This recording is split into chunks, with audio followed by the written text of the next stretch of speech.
Hello, listeners of the latest episode. Welcome to the new chapter of our story. Noonday 738. John Martinez arrived at Cheyenne Mountain's perimeter with 2,000 doses representing 6 months of production and the Alliance's entire emergency reserve.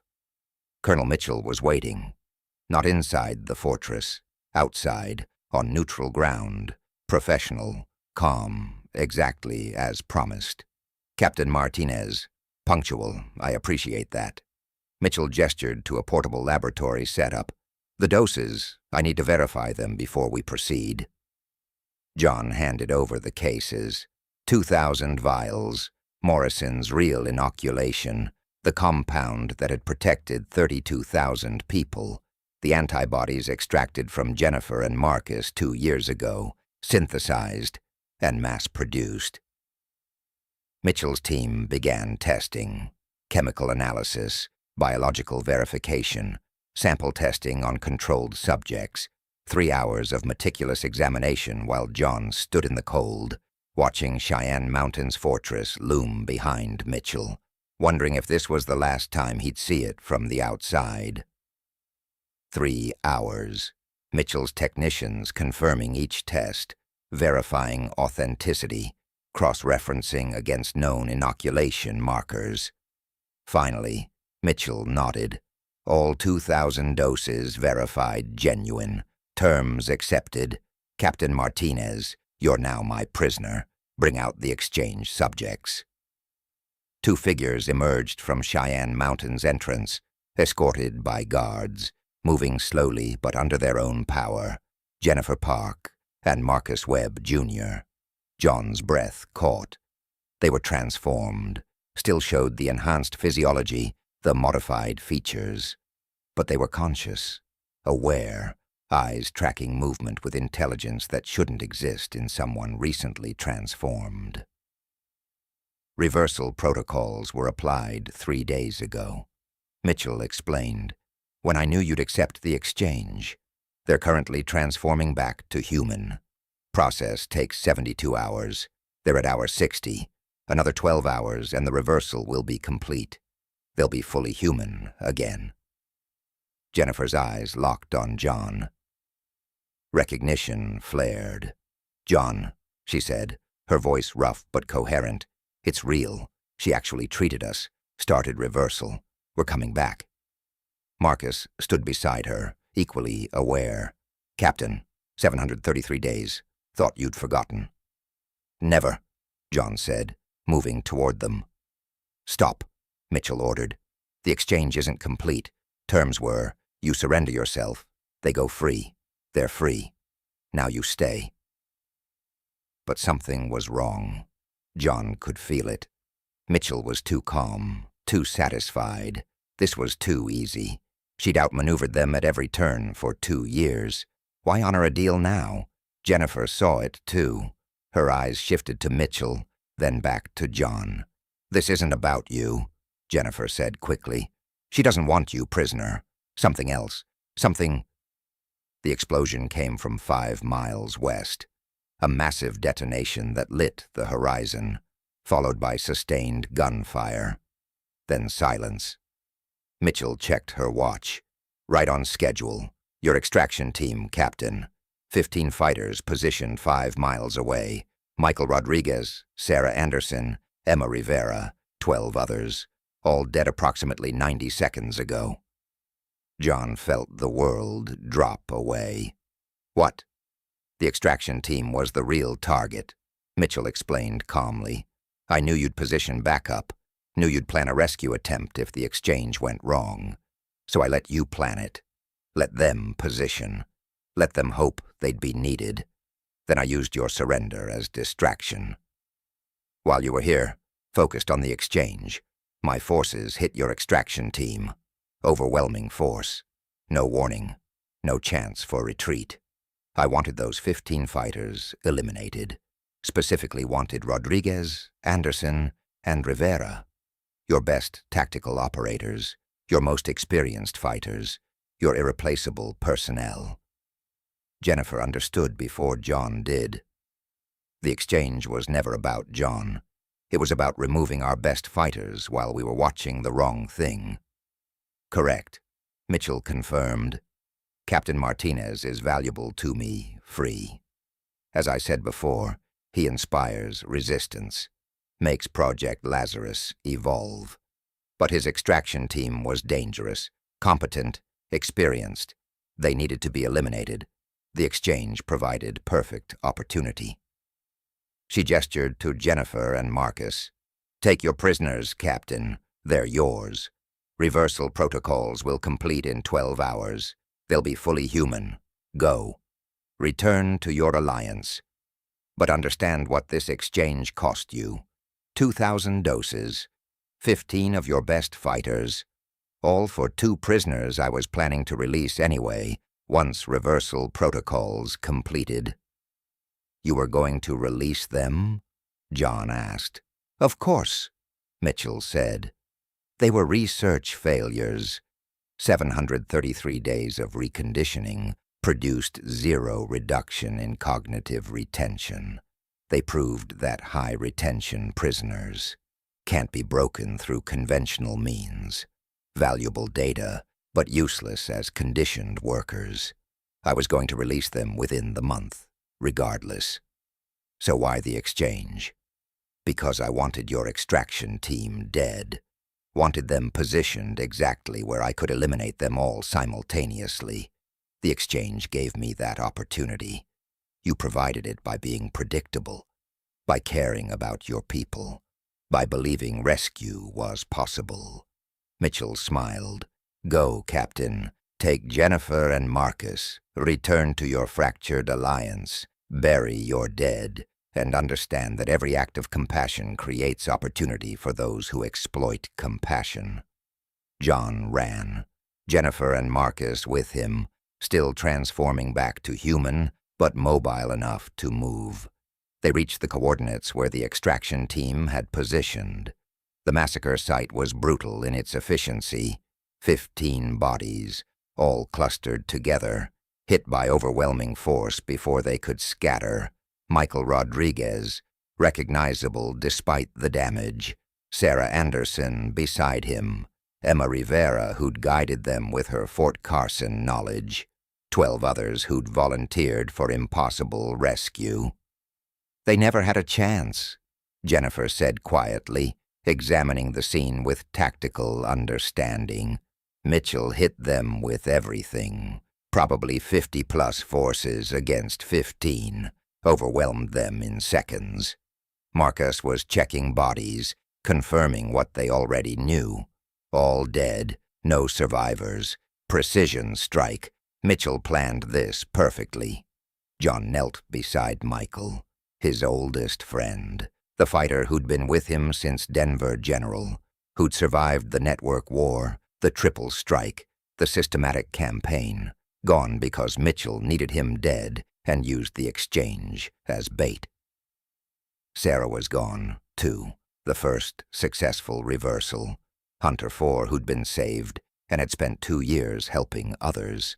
Dead because she'd volunteered for extraction. Emma Rivera, rescued prisoner who'd provided the intelligence that made the Fort Carson assault possible. Dead because she'd wanted to help rescue the people who'd saved her. We need to move, Marcus said. Mitchell's forces might still be in the area. We can't help them now. Need to get back to Alliance before... Before what? John asked, hollowly. Before we tell everyone that the exchange worked and failed simultaneously? That we got you back, but lost 15 of our best people? That Mitchell outsmarted us again? Before the Alliance fractures completely, Jennifer said, because when 68 settlements learn you traded 15 fighters for 2 prisoners, some will say it was worth it. Others will say you sacrificed too much. The division will destroy everything. She was right. The Alliance was already fractured after the 81-34 vote. This would shatter what remained. Half would say Jennifer and Marcus's freedom was worth any price. Half would say 15 irreplaceable fighters was too high a cost. Can you walk? John asked them. 12 more hours until reversal completes. Can you make it back to base? We've survived 733 days of Mitchell's reconditioning, Marcus said. We can survive 12 hours of walking.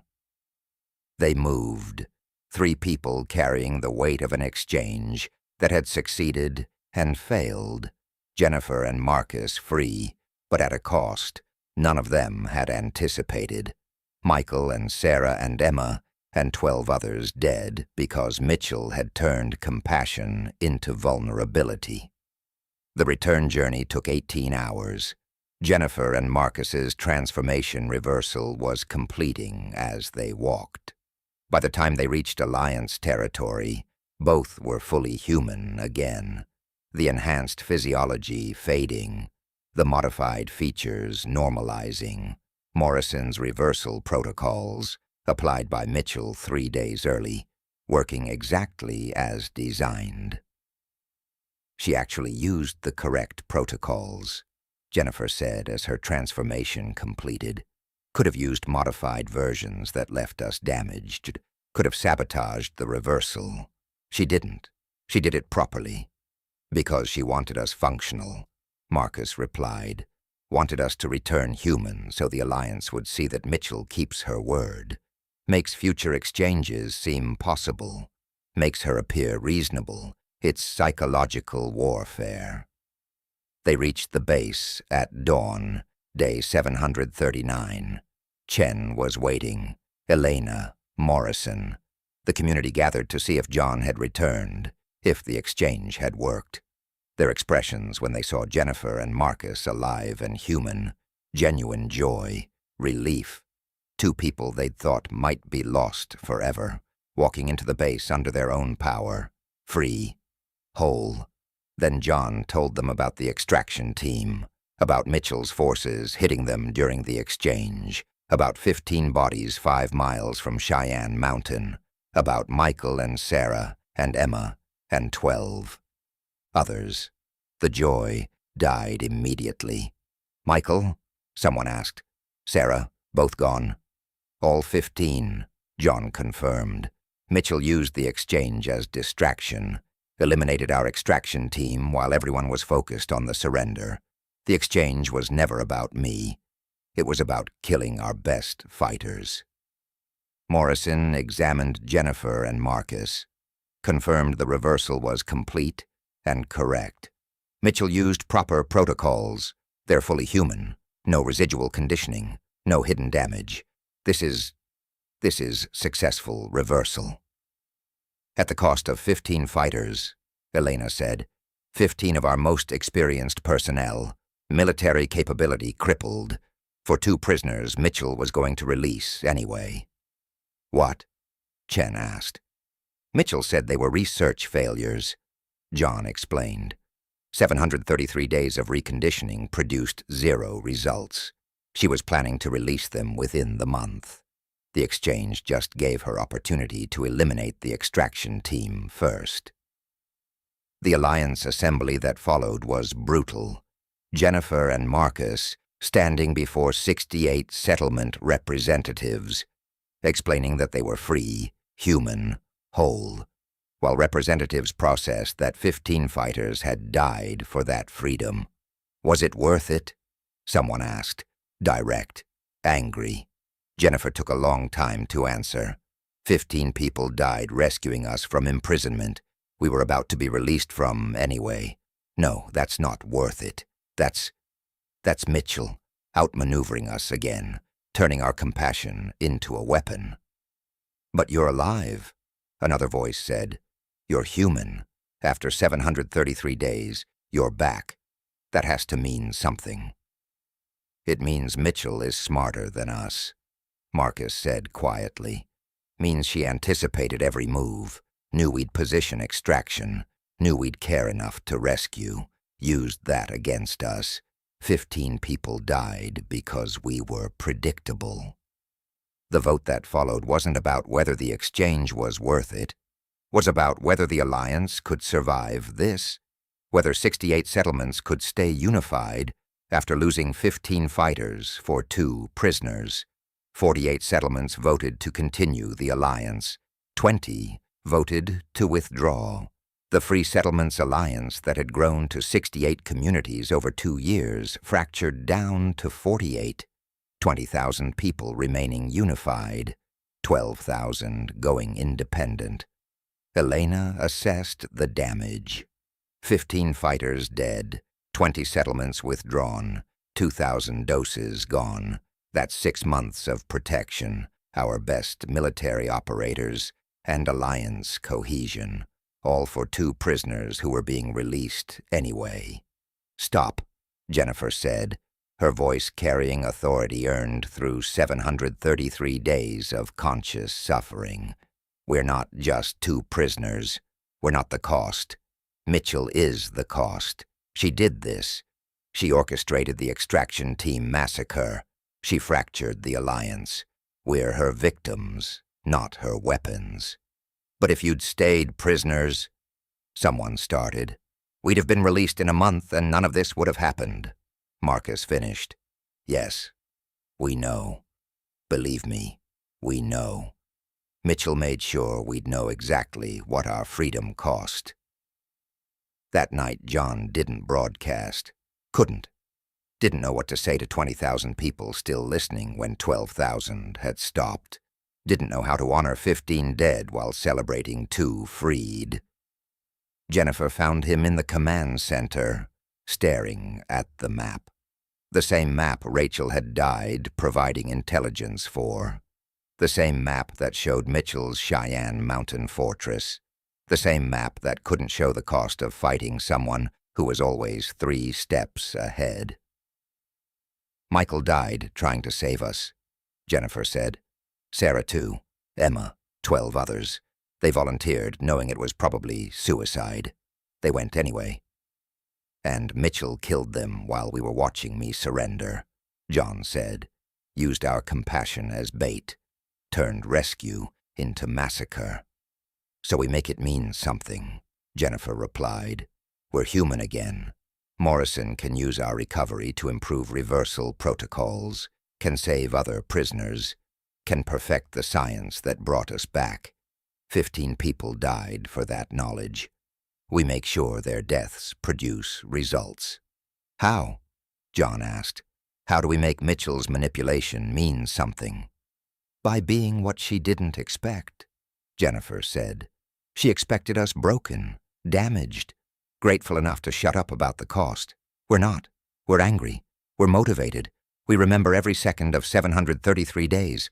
Remember every prisoner still suffering. Remember that Mitchell thinks she's won." "She has won," John said. "Fractured the alliance, killed 15 fighters, took 2,000 doses, all while technically keeping her word. She's proven she's smarter than us." "She's proven she's more ruthless," Jennifer corrected. "Not smarter. More willing to sacrifice anything for tactical advantage. We can match that. We have to." Marcus joined them. "Morrison wants to study our reversal. Says Mitchell's protocols were sophisticated. Wants to understand how she perfected the science. Might help develop faster, safer reversals for other prisoners." "How many prisoners does Mitchell still have?" John asked. 47, Marcus said. "We were 2 of 62. 15 were in the extraction team location Mitchell hit. The remaining 47 are still in Cheyenne Mountain, still undergoing reconditioning that doesn't work, still conscious, still suffering." "Then that's the mission," Jennifer said. 47 prisoners. We know Cheyenne Mountain's interior now. Spent 733 days there. We know Mitchell's protocols, know her thinking, know what she didn't expect us to learn while imprisoned. We can't assault Cheyenne Mountain, John said, not with 48 settlements and fewer fighters after losing 15. Not assault, Marcus agreed. Infiltrate, not all 47 at once, but some, a few at a time. Use what we learned, turn 733 days of imprisonment into tactical intelligence. Mitchell expects us broken, Jennifer repeated. expects the exchange to have destroyed Alliance morale, expects us to be grateful we're free and unwilling to risk capture again. We show her she's wrong. We go back. We free the others. We prove that her victory was temporary. John looked at them.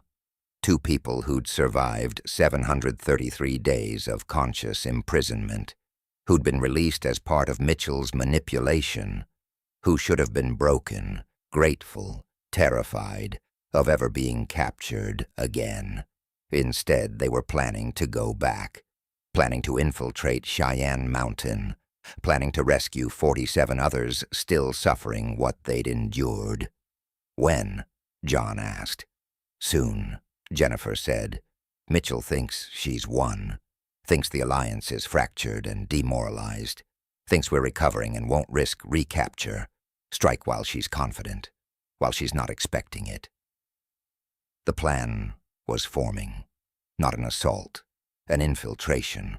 Used Jennifer and Marcus's knowledge of Cheyenne Mountain's interior, their understanding of Mitchell's protocols, their 733 days of experience to rescue prisoners Mitchell thought were unreachable. It was desperate, dangerous, probably suicidal, but 15 people had died trying to rescue 2. Those 15 deserved to know their deaths produced results, that Jennifer and Marcus's freedom meant continuing the fight, not ending it. We need to broadcast, Marcus said. Need to tell the Alliance we're not broken, not grateful enough to stop fighting. Need to show Mitchell that her manipulation failed. John sat at the transmitter, the last broadcast station he'd used for 2 years. Thought about Michael, who'd never hear another broadcast, about Sarah, who'd believed impossible rescues were worth attempting, about Emma, who'd volunteered because Jennifer had helped her resist conditioning. He keyed the transmitter. This is the last broadcast, day 739. Yesterday, Colonel Mitchell kept her promise, released Jennifer Park and Marcus Webb, Jr., applied reversal protocols correctly, honored the exchange, and used it to massacre 15 of our best fighters while we were watching me surrender. Michael Rodriguez, Sarah Anderson, Emma Rivera, and 12 others died yesterday. Died because Mitchell anticipated our extraction plan. Died because we were predictable. Died trying to rescue 2 people Mitchell was releasing anyway. Some of you think the exchange was worth it. Some think it cost too much. You're both right. 15 deaths for 2 freedoms is brutal mathematics. But Jennifer and Marcus are human again. Whole. Unbroken, despite 733 days. That matters. Mitchell expects us demoralized. Expects the Alliance fractured beyond repair. Expects Jennifer and Marcus too grateful and terrified to fight back. She's wrong on all counts. 47 prisoners remain in Cheyenne Mountain. Conscious. Suffering. Mitchell thinks they're unreachable. We're going to prove her wrong. Soon. This is the last broadcast. Michael, Sarah, Emma, your deaths will mean something. The Alliance continues. The fight continues. We're not broken. Mitchell, if you're listening, the exchange didn't end the war. It just showed us how you think. We'll use that. Count on it. The transmission ended, and across 48 settlements, 20,000 people heard that despite everything, despite 15 deaths, despite Alliance fracture, despite Mitchell's perfect manipulation, the resistance continued. Jennifer and Marcus were free. 47 remained imprisoned, and the next phase of the war was already beginning.